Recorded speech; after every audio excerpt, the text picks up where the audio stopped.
come the boss lady, the Kelly Holland Show. Watch out, let's go.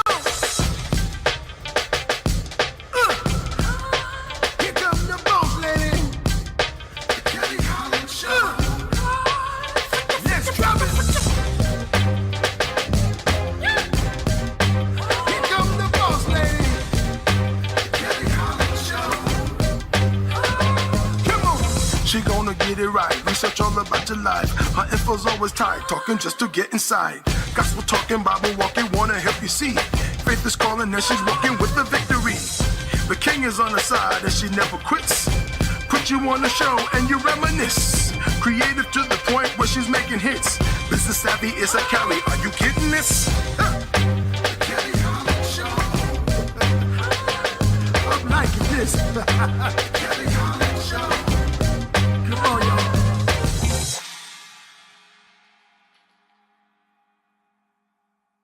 Hello, and welcome to the Kelly Holland Show. I'm so happy that you tuned in. Today, we have such a treat. One of my buddies is here, and we don't know how to act right, but we're going to give you a quality show.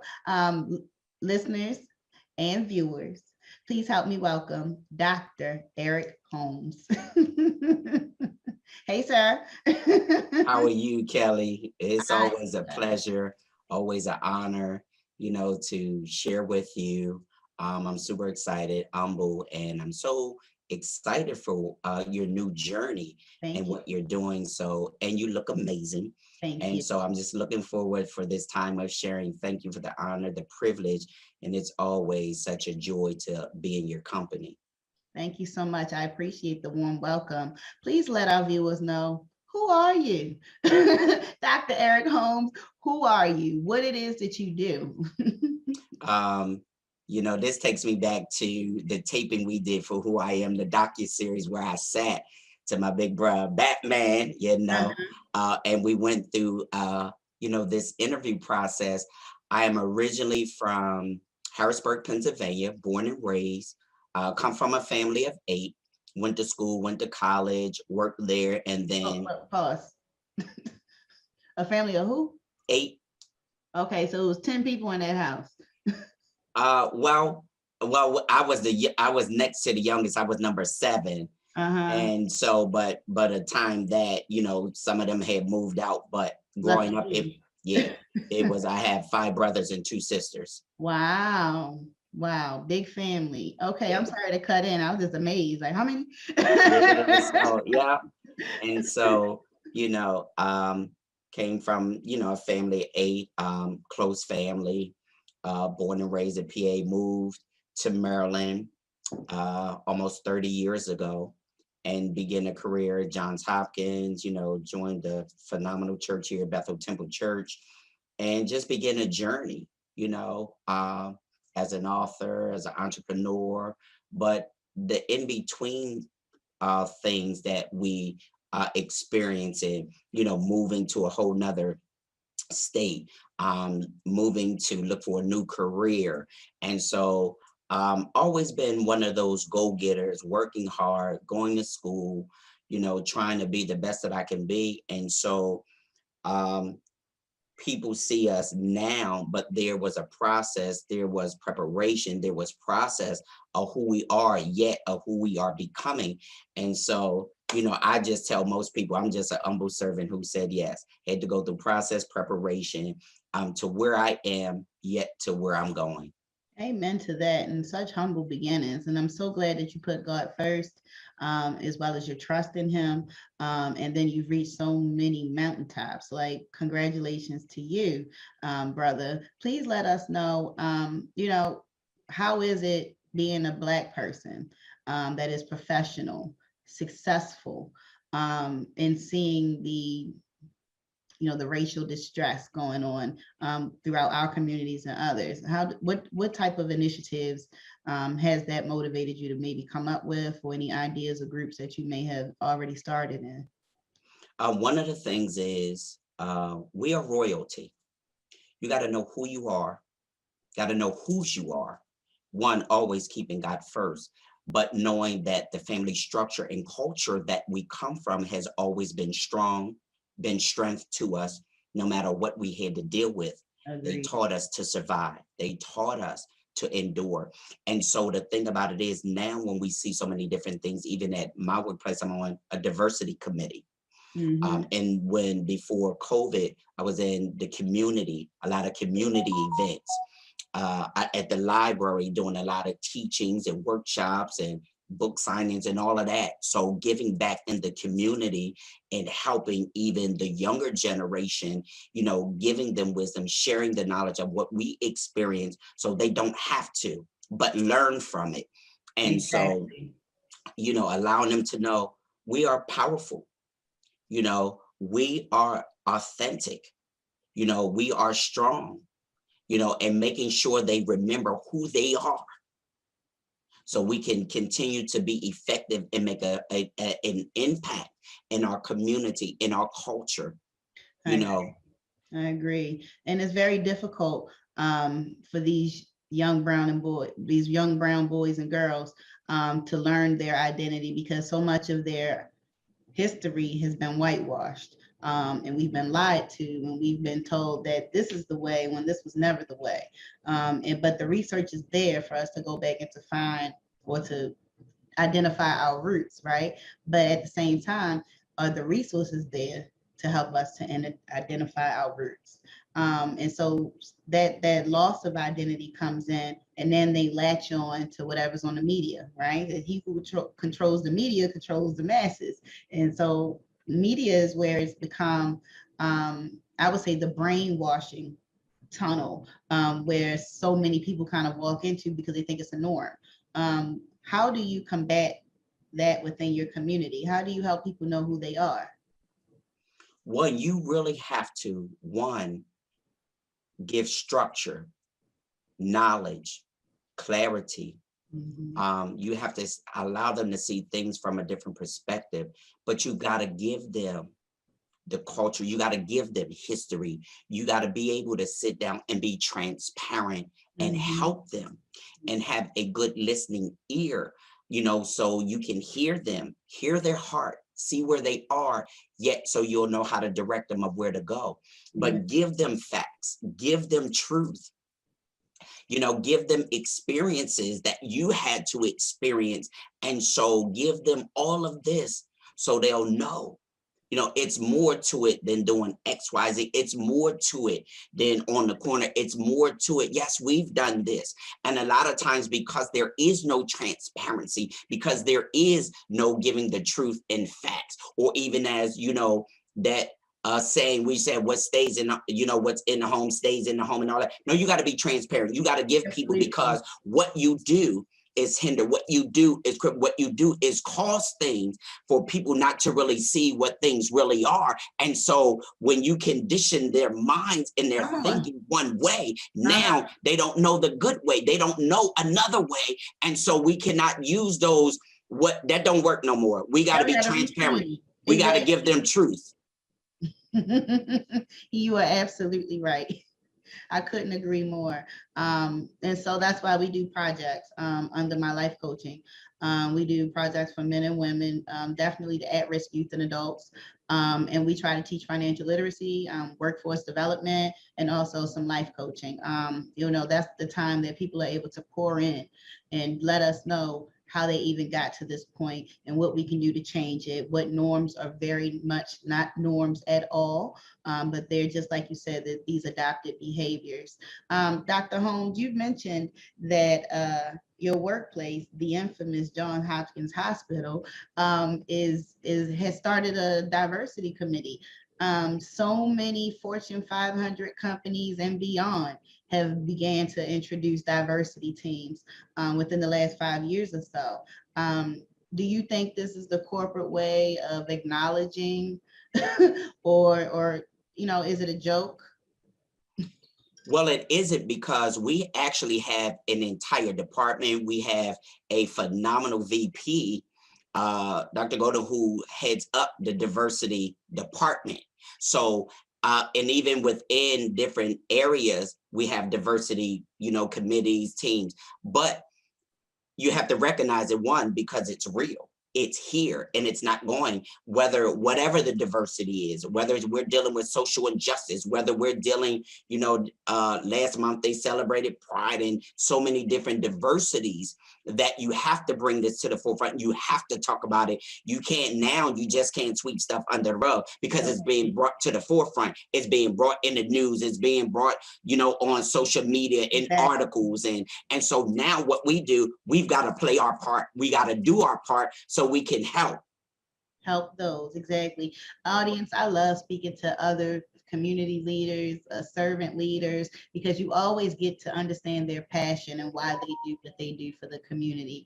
You also get to learn who they are. And usually it's based off of our personal journeys, as well as we introduce so much passion into helping others. So Dr. Holmes, let me ask you, being the next to the youngest child in your family, such a large family, what type of off-track beginnings did you have, and how were you able to veer into Dr. Holmes?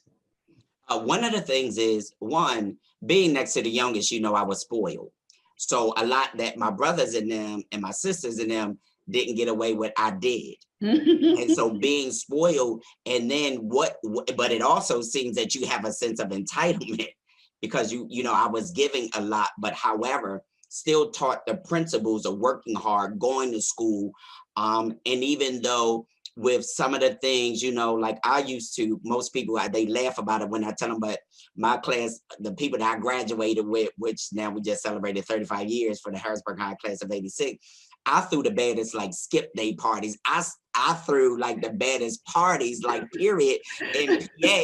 And like when I go back, we talk about it, but we respected one another, even where I am right now in my journey. And when they see me, is because I still respect them, no matter where people are in life. We all got different paths, but we can talk about and laugh about, when we used to love to gamble, in school and play cards, or, when I threw the senior skip days and, all of that, and having, these amazing parties. Like I threw the bit from the house parties, the basement parties. And so when we talk about it now and we laugh about it, but one thing I will say is that if they needed somebody now to see where I am in my journey and where I am in life, if they needed prayer, if they needed to call on me, they know there's no judgment zone. Okay. My one buddy who will fight for me, like he's a sergeant, he was in the military, but he's a sergeant. Here's the thing. He'll say, yo, Dr. E, I need your prayer. I need your advice. You already know I got my E and J. But here's the thing. But for somebody to call you, respect you enough to know, to already let you know, but will call you when they're in trouble, or call you when they need advice, or call you, even though we grew up together. They knew I threw the party. They knew it. But where I am now, but I respect them. And so we don't judge one another, because everybody's process is different. And everybody's journey is different. Absolutely. Everybody's journey is different. And I like to back that up with a math equation. So how many ways can we get to 10? We can do 1 plus 9, 8 plus 2, 5 times 2, 1 plus 1 plus 1 plus 1 plus 1 till we get to 10. It's so many different routes, and that's why I say it that way. But the goal is to make it to 10. Whether you had an open door and somebody made it available to you, well, you got there a little faster. Or whether you had to climb and stumble and fall and get back up like I did, then you took a longer path. But nevertheless, we all made it to 10. And so it's important that everybody think about their goals in that way. It's like my timeline is not your timeline, nor does it have to be. What the focus is getting to the goal. Getting to the goal. Dr. Holmes, you started off writing books. What was your very first book called, and what have you learned from then to now? My very first book, The Power of the Seed, which is phenomenal and amazing, which is truly my heart and passion. From there to now, it was the process and the journey. It was to help me understand, the whole thing of seeding, sowing, planting, even in our lives, when something's planted, when something's watered, when something's nurtured. And in this whole process of getting to the goal, which is the harvest, getting to the goal, which is the finish line, and understanding that there's roots that expand and grow. And the whole analogy and revelation from the natural aspect to the spiritual aspect, from the farmer to the believer, but the in-between process is the valuable part, and how you have to deal with that in order to get to the end process. Mhm. Amen. So now we're down to your newest book. Is it out already, or are you rolling Yes. out? Okay, okay, It is okay. So I out. can speak about it in time. Okay, so there we go, y'all. Go ahead and hold it up for our viewers. It is titled "My Next Season is Due Season" by Dr. Eric Holmes. Such a talented man, I may say. But what was your inspiration behind this book, and why was it important for you to share?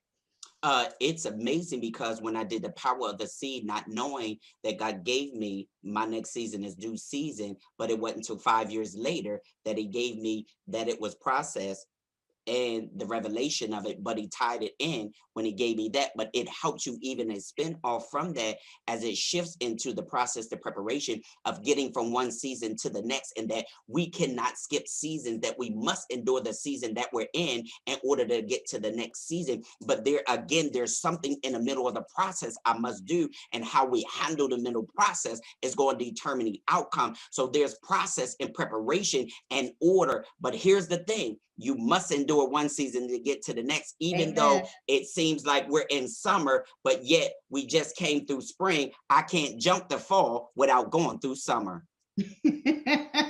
I love it. Come on with it, Doctor. Doctor, Pastor, Reverend. We